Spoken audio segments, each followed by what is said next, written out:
20. Yes, girls and boys. Ramkali saved ₹5 in the first week of a year.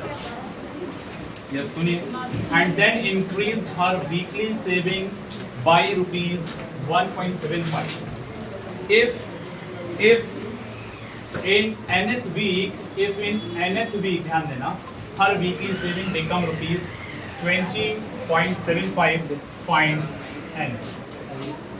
इन्होंने ये कहा है इस क्वेश्चन में, एक बच्ची है जिसका नाम रामकली है और उसकी जो सेविंग है पहले हफ्ते की, बेटा सुनने की जरूरत है, कोई बात नहीं, सुन लीजिए, सुनने की जरूरत है। यहाँ पर ₹5 है पहले वीक की, फिर उसके बाद उसकी हर वीक में जो सेविंग जो इंक्रीज हो रही है बच्चों, बॉयज अभी जस्ट शुरू किए, सेविंग जो इंक्रीज हो रही है ₹1.75। एमन फातिमा 75, ₹1.75। तो अब जाहिर है कि हर वीक में ₹1.75 बढ़ रहे हैं, तो कितना कितना बढ़ेगा, ₹6। दूसरे मतलब A2 कितना होगा, 6.75, इसके अंदर ₹1.75 बढ़ाएंगे, कितना होगा भाई, 2.25 इससे बढ़ाएंगे 7, फिर 8.5 नहीं होगा भाई, इसके अंदर अगर 1.75 ऐड करेंगे तो कितना आएगा, 8.5 एंड सो ऑन। इसी तरह से हम आगे चल रहे हैं। अब इसमें कह रहे हैं, जो वॉइस की आवाज आ रही है वो शांत हो जाए, सुने। If in the nth week, अगर किसी एक हफ्ते तक पहुंच करके, यानी nth वीक तक जा करके, अगर nth वीक तक जा करके उसकी वीकली सेविंग ₹20.75 हो जाती है, तो वो एन क्या है, यानी कितने, ये पूछा।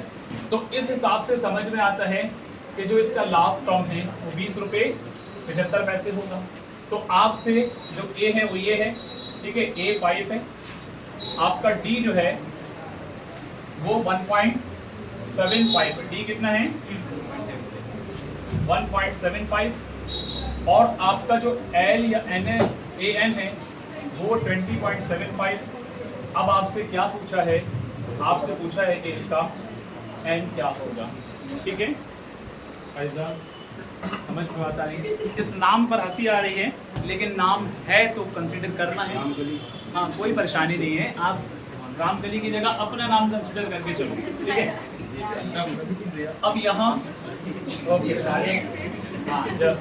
इधर सुनिए, यहाँ पर an is equal to a plus n-1 into D. देखो मैं बार बार कहता हूँ कि कुछ बॉयज बीच बीच में कहीं ना कहीं बोलते रहते हैं, वो गलत बात है। यहाँ पर 20.75, a कितना है 5 प्लस n निकालना है, इंटू डी कितना है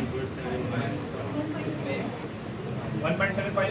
तो अब यहाँ पर 20.75, यहाँ आपका क्या चल रहा है 5 प्लस 1.75 n, ठीक है बच्चों, माइनस 1.75। तो मेरे भाई ये प्लस में है 5 और ये माइनस में है 1.75। तो फर्दर सॉल्व करेंगे तो क्या जाएगा, जरा मुझे बताइए। 5 में से 1.75 जाएंगे, 3.25 बचेंगे कि नहीं, बताइए कितना बचेगा 3.25। अब 3.25 प्लस का बचेगा, इसमें से इसको घटाने पर कितना आएगा 3.25 प्लस का बचेगा, तो वो प्लस का होगा, तो इधर आएगा तो 3.25 माइनस का आएगा। बात आती है समझ में, क्या बचा 1.75 प्यारे बच्चों। तो इसमें से मैं इसको घटाऊंगा तो मेरे पास क्या वैल्यू बचेगी, जरा बताइए भाई। 20.75 में से 3.25 को घटाऊंगा तो कितना बचे, जल्दी बताओ। 16.50 या 17.50, चेक करके बताओ पक्का। ये आप लोग कह रहे हैं, देखो जब डेसिमल वाली वैल्यूज होती हैं, अगर कंफ्यूजन है तो नॉर्मली उसको देखो, सुनो 0.75 में से 0.25 जाएंगे, 50 बचेंगे, और 20 में से सीधा सीधा 3 जाएगा तो 17.5 बचेगा। किसी बच्चे ने बताया, सही बताया शायद आपने, लेकिन मैं ये बात इसलिए मैं रिपीट कर रहा हूँ यहाँ पर, हालांकि कुछ नहीं है, बेसिक सब्ट्रैक्शन है, लेकिन यहाँ रिपीट करने का मकसद है कि कुछ बच्चे डेसिमल वैल्यूज़ को घटाते वक्त गड़बड़ कर जाते हैं, क्योंकि हम बहुत पहले बचपन में पढ़े थे और इस स्टैंडर्ड पर आकर हम भूल जाते हैं, डेसिमल के साथ में डेसिमल मैनेज नहीं हो पाता है। तो इस वजह से Z 17.50 और यहाँ पर 1.75 इधर आकर के डिवाइड हो जाएगा बच्चों, क्या बचा n। तो अब क्या होना चाहिए, इससे इसको काटेंगे तो पॉइंट से पॉइंट चला गया, ठीक है बच्चों। 175 और 10, तो इससे पता ये चलता है कि उसके 10 वीक के बाद उसकी सैलरी कितनी पहुंच जाएगी, उसकी सेविंग 20 रुपए 75 पैसे। तो इस तरह से आपका जो आंसर होगा वो 10 होगा। ठीक है बच्चों।